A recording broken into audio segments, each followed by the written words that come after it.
Garden watering with fixed calendar dates is lying to somebody. Two gardeners, one country, the same week. In Hertfordshire, no rain since early February. Lawn brown and crunchy, water butts empty. The top reply came from Northern Ireland. It has rained here almost every day since January. Same island, opposite gardens. I'm Michael. I drive buses in Belfast. Today, the honest UK watering schedule. 5 blocks and the triggers that overrule all of them. Every route I drive runs on 2 timetables, a summer one and a winter one. Nobody at the depot thinks that is clever. It is obvious. Demand changes, so the service changes. Then I look at garden timers, set once in June, still running the same June schedule into a wet October, or the opposite.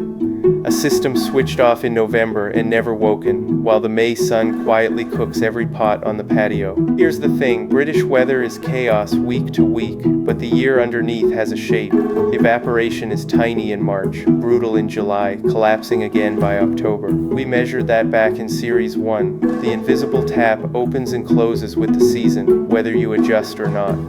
So your watering year needs gears, not one setting, 5 of them, March and April, mostly off, May the wake up, June to August, full on. September and October, the taper. November to February, pack it away, that is the calendar. But the calendar is only the timetable. Some weeks the sky issues a diversion, and the diversion always wins. We will get to those. First, the 5 blocks, one by one. Block 1, March and April. And the rule most years is beautifully cheap, leave it off. The ground is still holding its winter water. Spring rain keeps topping it up. April showers are a proverb for a reason. Established beds, borders, and lawns want nothing from your tap at all. Watering now does not help them. It just washes money past roots that are already drinking for free. There are 2 honest exceptions. Anything undercover. A greenhouse never sees rain. We gave that its own episode. And anything the rain cannot reach. The pots tucked against the house wall, under the eaves, in that rain shadow we mapped back in Series 1. Check those with a finger. Everything else, let the sky drive. So what do you do in March? You service the kit, fit the timer, flush the lines, check the filter, run each zone once while you stand and watch it. Find the burst joint in March on a dry Tuesday, not in June during a heat wave. The mechanic checks the bus before the route needs it. Same discipline, smaller vehicle. Then switch it all off again and go inside. Block 2, May. This is when the containers come off the bench. The physics is simple and we know it from Series 1. A pot is a small tank with a big evaporating surface, and May sun is stronger than most people credit. Hanging baskets, patio pots, grow bags, anything in a container starts drying faster than the odd shower can refill it. The greenhouse is already awake and hungry, so May is the month the container zone and the greenhouse zone switch on. Gentle, morning only, and watch them for a week. The beds and borders stay asleep. Their roots run deep into ground that is still spring damp, and they will not need the tap for weeks yet. The lawn wants nothing either. This split is why one single schedule fails in May. Half the garden is thirsty, half is not, and one setting cannot serve both. Run them as separate services. Small pots, daily checks. The ground, patience. And if May turns cold and wet, as it cheerfully can, push the start back. The calendar says wake the containers in May, the sky confirms the date. That is the deal all year. Block 3, June to August. Now everything we built all series earns its keep. Evaporation peaks, the invisible tap runs flat out, and the garden can lose water faster than British rain replaces it. This is the full schedule. Containers every morning, sometimes twice in a heat wave, the greenhouse daily. Beds and borders on their deep and rare rhythm. New plantings watched like a nervous parent, and all of it in the early morning, before the sun taxes every leader. Exactly as we said back in Series 1. 2 flags on this block. First, the mature lawn is not on the schedule. It browns, it sleeps, it comes back with the September rain. We gave that a whole episode too, and it is still the cheapest advice I own. Second, this is hosepipe band season. High summer is exactly when the letters go out. If one lands on your doormat, Check your own water company's rules before you change anything. Some systems are treated differently, and we covered the detail earlier in this series. The point for today is simpler. Summer is when the calendar is busiest, and also when it is most likely to be overruled. Hold that thought for the triggers. Block 4. September and October, the forgotten gears. Nobody forgets to water in July. Everybody forgets to stop in September. The sun drops, the air cools, mornings stay damp, and evaporation quietly collapses. But the timer you programmed in a July heat wave does not know that. It keeps pouring July water into October soil. And autumn overwatering is not just waste.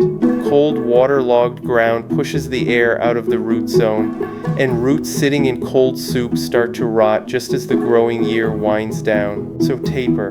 Cut the frequency first, then the minutes. Container days go from daily to every few days, then weekly, then off as the rain takes over the shift. Watch the signs rather than the date. Pots that took hours to dry in August now take days. The water butt refills on its own and stays full. Growth has visibly slowed. When the garden stops asking, stop answering. By the end of October, in most years, in most of Britain, the tap's work is done. Which brings us to the block everyone gets wrong in the other direction. Block 5, November to February. And here the job flips from watering to protecting the kit, because outdoors, in a British winter, watering is basically over. The ground is cold and wet for months. For anything planted in it, waterlogging is now a bigger killer than thirst. So the kindest thing your irrigation can do is nothing at all. The kit is a different story. Any water left inside a timer, a valve, or a length of pipe will freeze. And freezing water expands by about 9%. That is enough force to split brass and crack plastic from the inside. So the season ends with a ritual, not a schedule. Drain the lines, take the timer off the tap, batteries out, everything dry, everything indoors. We walked through the full drill in Series 2, Episode 16, and it is 20 minutes well spent. 2 winter footnotes. Houseplants want less water now too, not more. Cold rooms, short days, slow growth.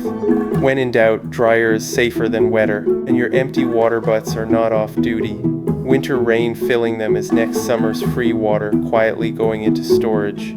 That is the whole year. 5 blocks. Now for the part that makes it actually work. Now the part that separates a calendar that works from a fridge magnet. The 5 blocks tell you what is probably true. The sky tells you what is actually true. And the sky wins every argument. Remember the 2 gardeners from the top of the show?